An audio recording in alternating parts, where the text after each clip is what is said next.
Hello mga kapuso, ito na nga. Pumasok na si Logan sa Mommy Dearest. Alam ko marami na sa inyo nagtatanong kung kailan ako papasok. And here it is.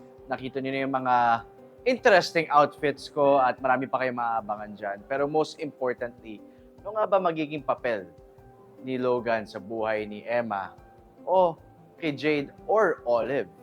Maraming pa mangyayari dito. Kaya abangan nyo yan tuwing hapon kasi ang pera ni Logan ang gagawa ng mga paraan para mapagalaw natin ang mga sitwasyon dito. Jade, handa ka na ba sa mga gagawin ni Logan? Abangan nyo yan.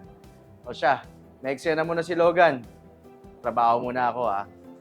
Check out my bling!